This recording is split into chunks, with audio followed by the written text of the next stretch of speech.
Right on to the real, much love to these haters. It's time for the Lakers. It's time for the Lakers. Right on to the real, much love to these haters. It's time for the Lakers. It's time for the Lakers. Right on to the real, much love to these haters. It's time for the Lakers. It's time for the Lakers. And what is happening, my YouTube family?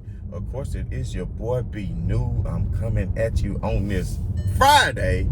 And first and foremost, as always, just want to send out positive vibrations and blessings to anybody who could be listening. Now, with that being said, we all know that the Los Angeles Lakers did have a game on yesterday, another preseason game with the Minnesota Timberwolves. And, of course, Rudy Gobert made his debut with the Timberwolves on yesterday.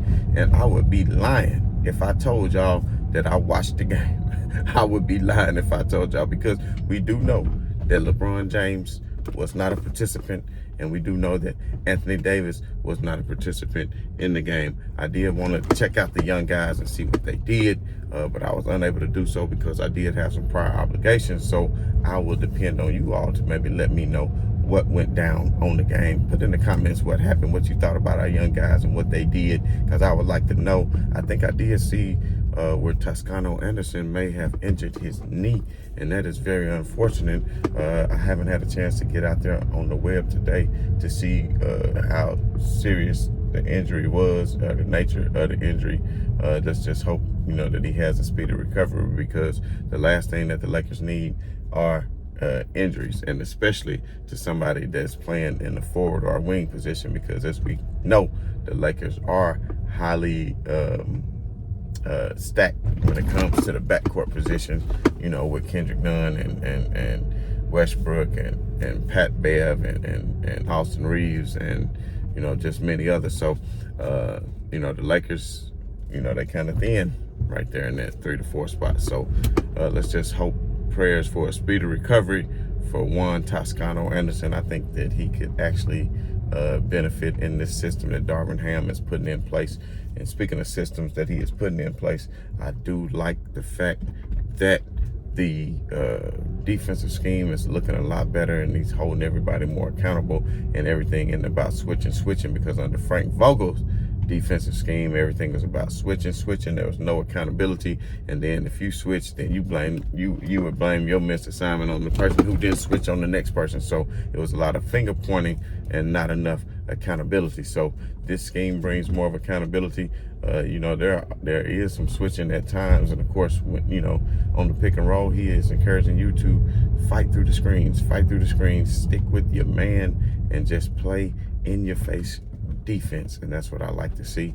And I like the fact, of course, I can't harp on this enough.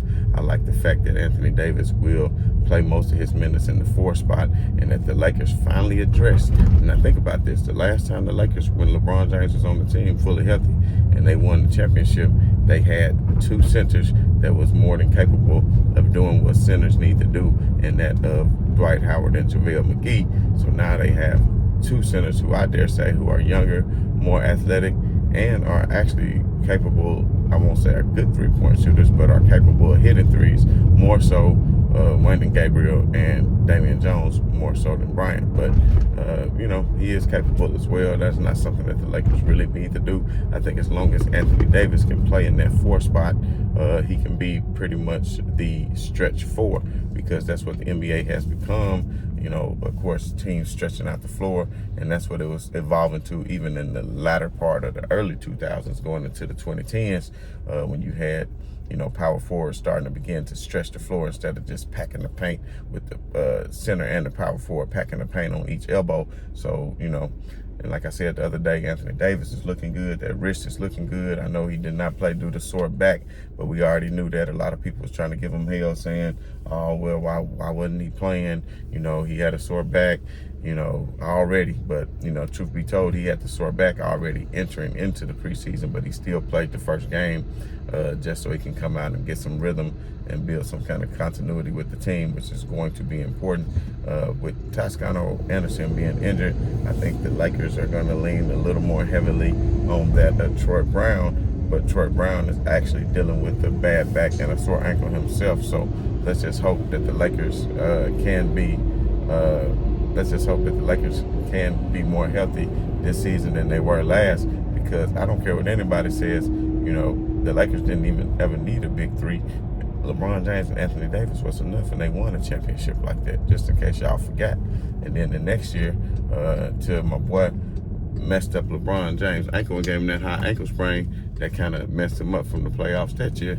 And then the following season, we all know what happened. Of course, Anthony Davis going down in the playoffs, and they ultimately lost to the Phoenix Suns. Now, we know the year after, everybody stayed injured, and it was just a hot mess, and the Lakers could not build any kind of continuity with the team because Frank Vogel just kept keeping everybody on a carousel, whether who was going to be starting, who was not going to be starting. Nobody ever really knew what was going on. So I think that Darvin Ham is going to provide some of that continuity that the Lakers need as far as people gaining chemistry with one another, as far as players learning how to play with one another. So, the Lakers, like I said, were in action on yesterday, and forgive me for not being able to see that and give a full breakdown on that. But like I said, I really enjoyed the comments of anybody who is viewing this video to leave in the comments what you thought of the Lakers. If you got a chance to watch them on yesterday, how well did they play?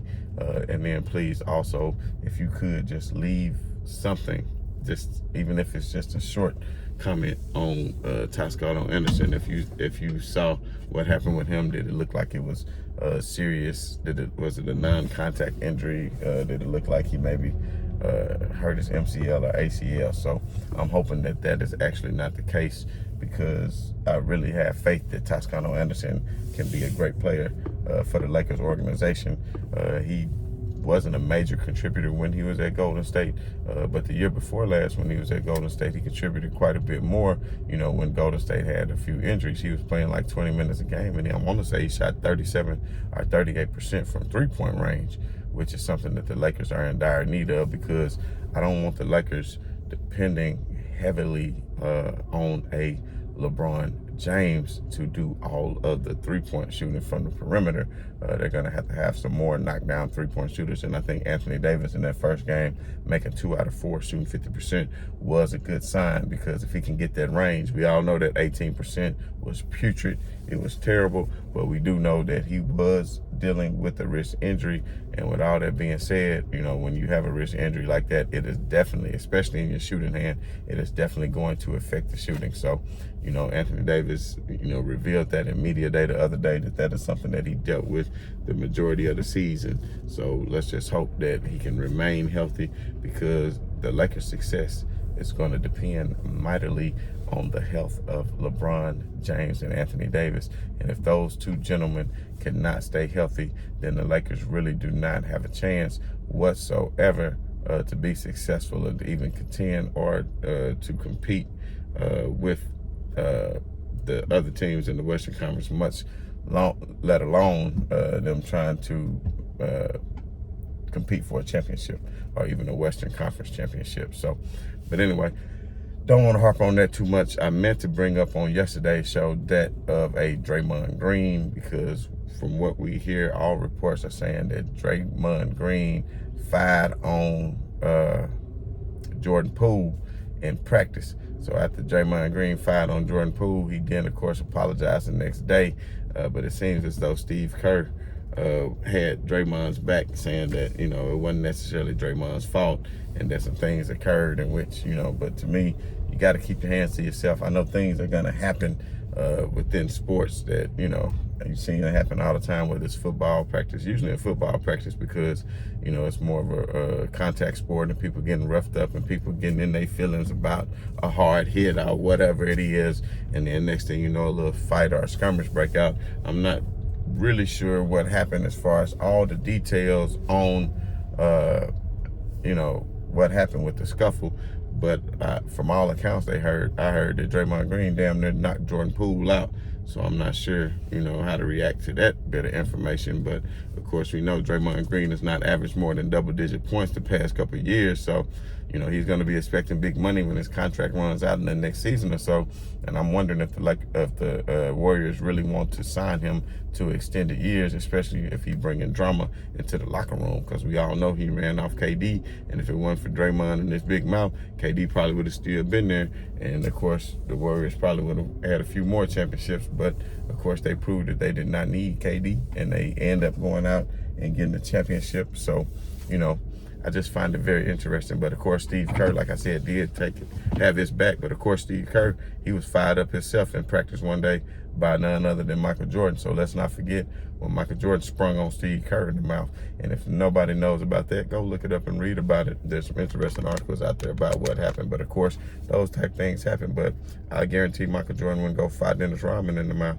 He knew who to fire on in the mouth. That's all I'm gonna say. But that's a topic for another conversation. So I just want to chime in this morning, man. I'm trying to be more consistent as we get closer to the start of the season. Of course, we will have pregame shows every day. We will have postgame breakdown and analysis every day. So I look forward to it. If you haven't done so already, hit that like, hit that share. Of course, hit that bell so that notifications can be on. I don't know what's going on, if I'm getting shadowed out here with the banning or whatever, but you know what I'm saying?